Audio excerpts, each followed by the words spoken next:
नमस्कार and welcome to this channel. तो दोस्तों, हाल ही में अभी रूस की न्यूक्लियर पॉलिसी और युद्ध नीति दोनों के दोनों ही लीक हो चुकी है। और हैरानी की बात यह है कि ये पॉलिसी ना तो रूस ने खुद लीक करवाई है और ना चीन ने करी है और ना ही भारत ने। दरअसल इस पॉलिसी को लीक करी है अमेरिका ने और इसे अब पूरी इंटरनेशनल मीडिया कवर कर रही है, क्योंकि इसमें जो बातें लिखी गई है वो बहुत ही ज्यादा शॉकिंग है। और इसके अलावा इसमें भारत को लेकर भी बहुत सी बातें कही गई है कि भारत को लेकर रूस का लॉन्ग टर्म प्लान क्या है और चीन को लेकर क्या है। तो चलिए जानते हैं विस्तार से एग्जैक्टली हुआ क्या है। लेकिन आगे बढ़ने से पहले अगर आप इस चैनल पर नए हैं तो हमें लाइक और सब्सक्राइब करना बिल्कुल ना भूलिएगा। देखिए, ये रूस की ये जो न्यूक्लियर की युद्ध नीति लीक हुई है, इसमें सबसे पहली बात ये कही गई है कि रूस ने 2005 से ही चाइना के बॉर्डर के आसपास बहुत सारे न्यूक्लियर स्टोरेज बनाने शुरू कर दिए थे, जिसे आप इस मैप में खुद देख सकते हैं कि जितने पश्चिमी देशों के न्यूक्लियर बंकर्स मौजूद हैं, उतने ही लगभग चाइना के बॉर्डर के पास भी न्यूक्लियर हथियार तैनात करके रखे हैं। लेकिन ऐसा क्यों? तो देखिए, इस रिपोर्ट के अनुसार रूस को आज की तारीख में सबसे बड़ा खतरा ना तो अमेरिका से है, ना यूरोपियन देशों से है, ना ही नाटो से है, बल्कि रूस ये खुद मानता है कि रूस को सबसे ज्यादा खतरा चीन से है, क्योंकि चीनियों के इरादे बिल्कुल भी सही नहीं है और ये इरादे पिछले कुछ दिनों से बाहर भी निकल रहे हैं। क्योंकि अगर आप चीनी मीडिया का बयान देखो तो वो लगातार रूस के एक शहर व्लादिवोस्तोक को वापस लेने की बातें कर रहे हैं और ये भी कह रहे हैं कि चीन की आबादी अब बढ़ रही है, हमें रूस की जमीन छीननी पड़ेगी जिससे हम अपनी आबादी को रहने के लिए जगह दे सके।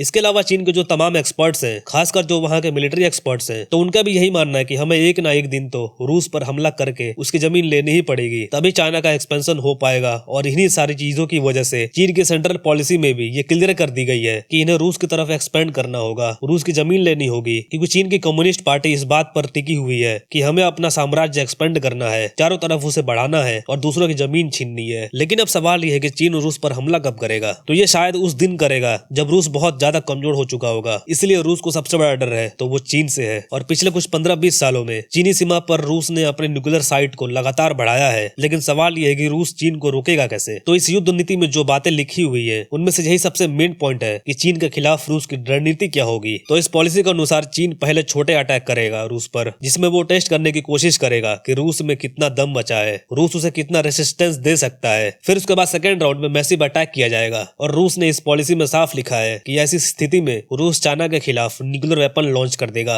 अब आप कहोगे कि ये तो सीधा न्यूक्लियर की बात हो गई, कोई छोटा मोटा सैनिक के खिलाफ युद्ध तो होना ही चाहिए। तो देखिए, रूस के लिए ये कर पाना संभव नहीं है, क्योंकि जो उसने यूक्रेन में किया है सैनिक उतारकर, जो काफी लंबा युद्ध चला, तो चाइना के खिलाफ रूस ऐसा नहीं कर सकता, क्योंकि आबादी बहुत छोटी है रूस की चीन के मुकाबले। और उसके बाद दोनों की बॉर्डर इतनी ज्यादा लंबी है कि आप एक जगह सैनिक भेजोगे तो दूसरी जगह खाली पड़ ही जाएगी। इसलिए अगर रूस अपनी टेरिटोरी को बचाना चाहेगा तो उसके पास सिर्फ एक ही ऑप्शन होगा, और वो होगा चाइनीज आर्मी के अगेंस्ट न्यूक्लियर वेपन का इस्तेमाल करना। तो चलिए, ये तो हो गया रूस और चीन की पॉलिसी। लेकिन रूस की भारत के साथ क्या नीति है? तो देखिए, रूस ये काफी लंबे दशक से कहता आया है कि रूस भारत के साथ अपनी दोस्ती तोड़ना अफोर्ड नहीं कर सकता है, क्योंकि चीन के पड़ोस में जितने भी देश हैं, इंक्लूडिंग रशिया, चीन को टक्कर देने की अगर किसी देश में क्षमता है तो वो देश है भारत। इसलिए भारत की सुरक्षा रूस की सुरक्षा से जुड़ी हुई है, जिससे कई एक्सपर्ट्स ये खुलेआम कह चुके हैं कि अगर चाइना भारत पर एक बड़ा जंग ऐलान कर देता है तो ऐसे सिचुएशन में रूस भारत का साथ देगा। और इस पॉलिसी में भी ये बात कही गई है कि जरूरत पड़ी तो ये अपने सबसे शक्तिशाली वेपन्स का इस्तेमाल करेंगे और दोनों देश मिलकर चाइना को धूल चटा देंगे। सो दोस्तों, आज के लिए इतना ही। उम्मीद है कि ये वीडियो आपको इन्फॉर्मेटिव लगी होगी। तो जाने से पहले लाइक और सब्सक्राइब करना बिल्कुल ना भूलिएगा। Thank you very much for listening. See you in the next video.